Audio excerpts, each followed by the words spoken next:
I assume that at least anyone watching this kind of channel would be at least peripherally aware of some of the problems relating to social media. Everyone kind of knows them. First of all, there's the lack of sleep that social media has been linked with relating to blue lights and notifications and so forth. There is the loss of attention that the programming of looking for social validation and constantly up um, rechecking things seems to link to. I don't know about the rest of you, and feel free to comment if you have a different experience below. I personally have a harder time reading for long periods of time, or have had. I've been progressively getting off more social media recently. But it had, for a while, become much more difficult for me to read more than 15 or 20 minutes of an actual paper book of the sort you see behind me. They do still exist. So there's the attentional loss. But I think one of the biggest problems with social media is the plenty of fish attitude that it can create as it relates to social interactions. You know, imagine living in a small town. You've got so many people, and you can only piss so many of them off before your life becomes functionally unlivable. So you have to learn to get along with people pretty well, and you have to invest in those sorts of relationships to make them work. And that's how you get deep and meaningful relationships, is by investing yourself and your care and your attention in those relationships. The problem with social media, of course, is that when you expand your circle of possible relationships from 50 or 100 or 1,000 to 7 billion, um, there's no need to invest in any one particular person. There are plenty of fish in the sea. There's no need to really put in the effort to make one relationship work, even if it's a really important relationship, because there are plenty of fish in the sea.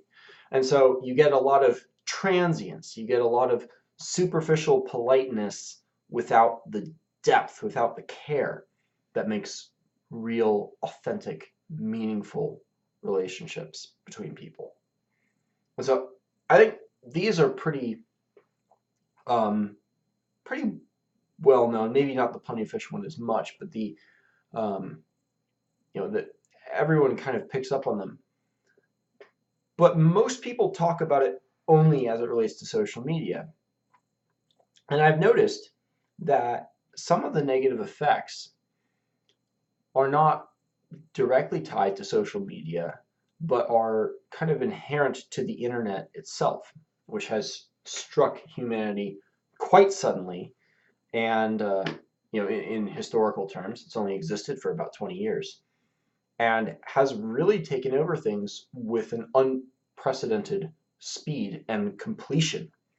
I mean, not only do a surprising number of us work desk jobs that are dependent upon the internet, um, but just day-to-day tasks often depend on the internet. This is, paying bills, sending paperwork like, work logs or something, voting, uh, keeping up on news so that you can vote with an informed conscience, staying in touch with friends and staying in touch with family.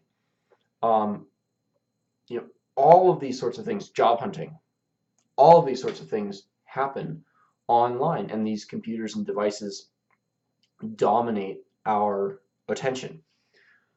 Now, of course, they provide a lot of value. You can learn to do almost anything on YouTube these days. You can get essentially a master's education if you go to Khan Academy or subscribe to Yale or Harvard's YouTube channels, which by the way, if you're going to go on YouTube, those are excellent channels to go on. And you think, oh, all this information is free. What's not to like? And it's only free if you hold your own attention to be of no value. And I mean, physiological negative effects aside, and this goes to the light, it goes to the sleep, it goes to the attention, and the effects of these are quite pronounced in terms of depression, in terms of diminished testosterone levels in men. Um, I would imagine there's some similar negative effects in women. I'm not sure what those are. I'm just guessing. Um, and one of the more interesting ones that's been taking off recently is depersonalization derealization syndrome, which is where you don't feel as though your body is your own. And in extreme cases, you feel like reality around you isn't real. You feel like a robot in a kind of simulation or a video game of some sort, or in a dream. And this can be extremely weird and distancing with other people, and is often linked with depression. But of course, it's entirely predictable. If you invest yourself very deeply in a sort of alternative identity that exists online, well, naturally, you are going to invest your cognitive identity less in your real life, because attention is zero sum. You only have so many minutes, so many hours in a day, and your attention is not infinite. And so as you invest yourself more deeply in the internet, you invest yourself less and less in the real world, and you invest your memory less. You remember things in the real world less, and events seem to just happen, disconnected from each other without the sense of causality, because you haven't been paying attention, and you don't remember because you're too busy thinking about Twitter or Facebook or YouTube or Pornhub, as the case may be. And that's going to lead to a very dreamlike, unreal experience of the world as well. And this got me thinking the other day about religion and how notoriously difficult religion is to define. Many philosophers of religion and professors of religion spend years trying to home in on a good definition of what religion is. But when you dig down into the etymology of worship, which comes from worthship, the quality of possessing worth, and what that means is worthy of your attention, worthy of your time to think about. And this isn't just a Christian idea. This goes back to ancient Greece, when Socrates in Plato's dialogues would talk about worshiping love. What they were doing, worshiping Eros, what they were doing in the symposium is sitting around and drinking and talking about love. What is love, really? I think it's this way. Well, I think you've got some points, but I think it's really this way. That focus of attention was what worship was to the Greeks, and it's also what worship is within Christian theology as well. And it's, in I think a more obvious way, what worship is in Islam. You take time out to sit down and focus entirely, literally redirect your body towards where God is centered in the world, Axis Mundi. And perhaps the best example is Buddhism, which is almost nothing but a method for learning to focus and train your attention. It's like weightlifting for your brain. How long can I keep my attention on this one thing?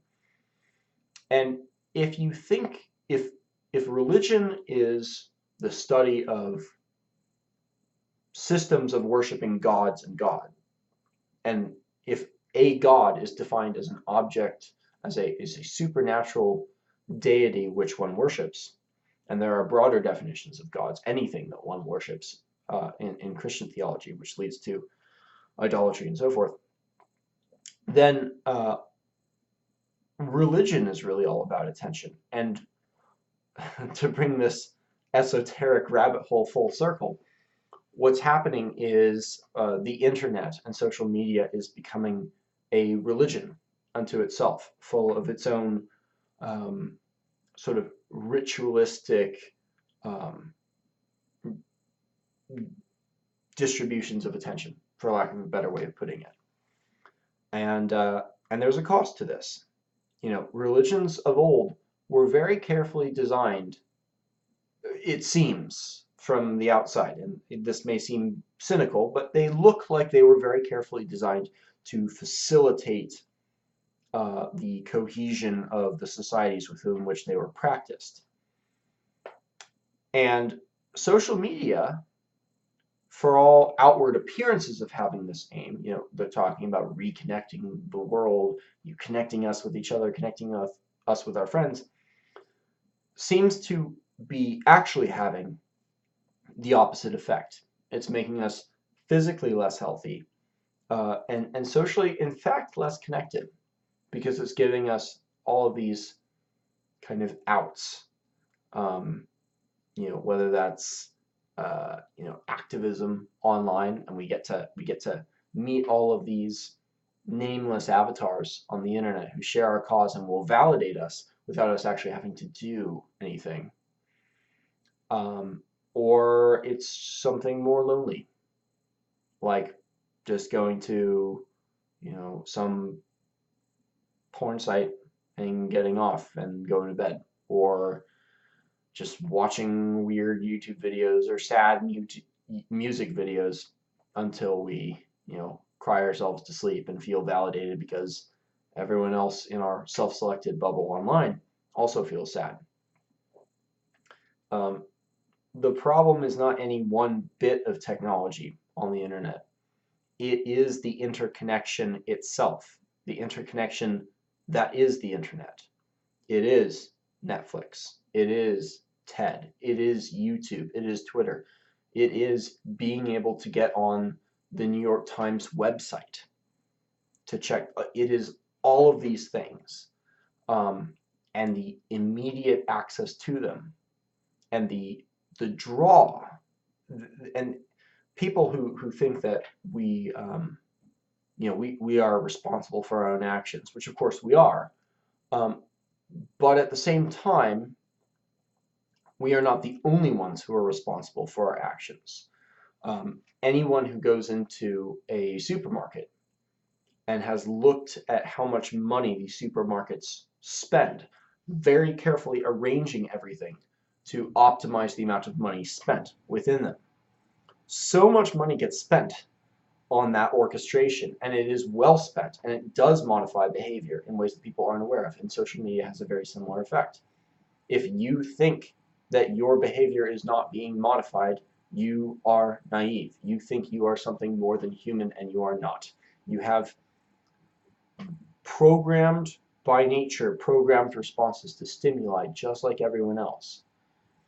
And what the internet, being a relatively lawless place, rewards those who capitalize on those reactions the best.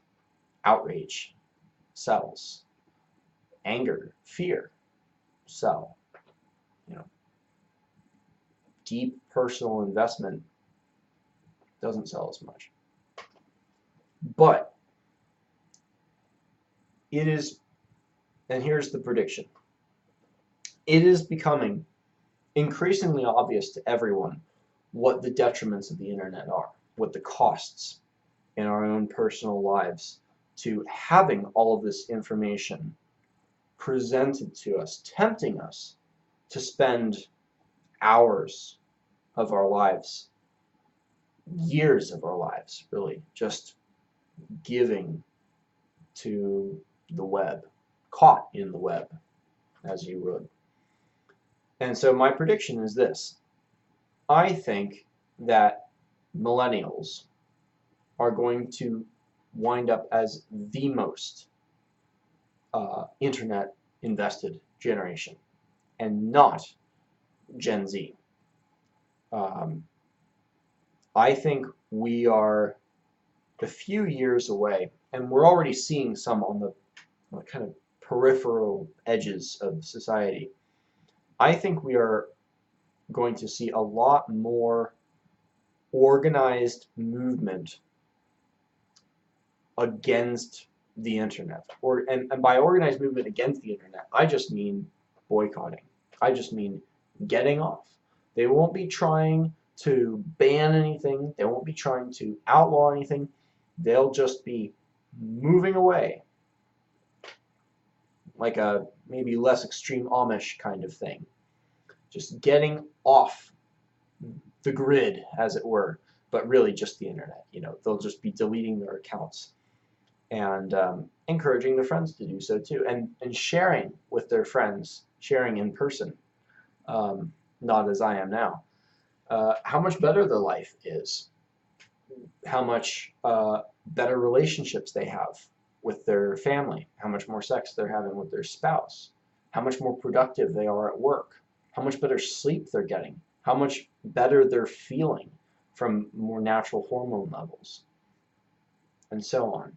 How much more time they have to do things like weight training or writing or playing music, or all the things that really matter, not catching up on internet drama.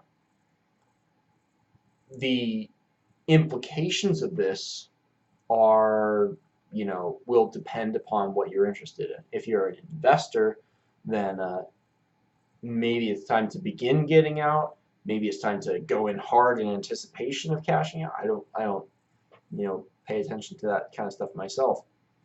But for those who are, just following the trends and depend a lot on other people online to feel like you've had an accomplished day. Maybe you need to read a particular blog or follow a particular person on YouTube, or you've got a lot of work that needs to get done online. It's never too early to consider investing in some offline relationships, maybe some offline work. Begin thinking, what would happen if my online market evaporated over the course of 5 years? What would happen if all of the friends I've been hanging out with and spending time with got lives outside of the internet and left me all alone? What would I do then? It's never too early to begin planning for these sorts of things. And what would be the real tragedy, of course, is if you become so invested in your life online that even after learning of its dangers, you felt compelled to continue harming others because you could never bear to see your lifeblood taken away because you invested in the wrong thing. But that's about all I have. I'm sure I'll be writing more on the subject in the future. But it's some interesting thoughts, and I think we're in for an interesting future over the next 5 to 10 years.